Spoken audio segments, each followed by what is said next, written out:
பூ இப்படி அழைச்சி போயிட்டு சரியா சாப்பிடுறதே இல்லையாடா நீ? சாப்பிடலாமா? என்ன பெரியம்மா உங்ககிட்ட அவனை பேச கூட விட மாட்டாங்க?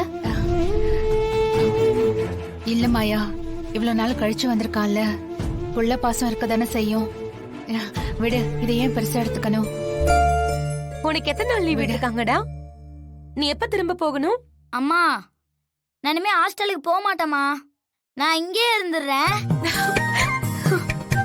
அப்போ இங்கேயே இருக்கிறேன்னா உன் படிப்பு என்னடா ஆகிறது?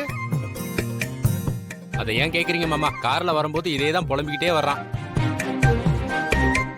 என்ன அப்போ இன்னும் 2 வருஷம் தானே? அது நல்ல ஸ்கூல், படிப்பெல்லாம் அந்த ஸ்கூல்ல நல்லா சொல்லி கொடுப்பாங்க தானே? பெரியப்பா உன்னை அங்க சேர்த்து விட்டுருந்தாரு. நீ நல்லா படிச்சு பெரிய ஆளா வரணுமா வேண்டாமா?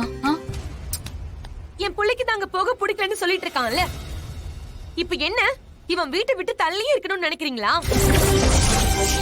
ஏங்கா, என் பிள்ளை இங்க இருக்கிறது உங்களுக்கு பிடிக்கலையா? பார்வதி,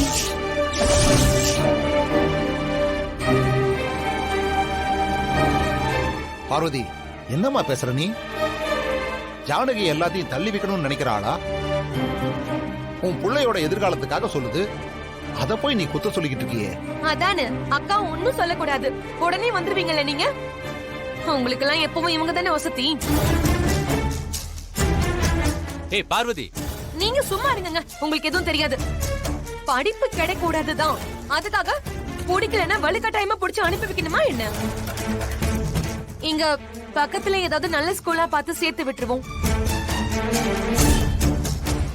என்னம்மா இப்படி சொல்ற? அந்த பள்ளிக்கூடத்துல படிக்கணும்னு உன் புள்ளதானே ஆசைப்பட்டான். பெரிய பள்ளிக்கூடம், சீட்டு கிடைக்காதுன்னு சொல்லி மச்சான் தானே ஆளுங்களை வச்சு அங்க சேர்த்து விட்டாரு.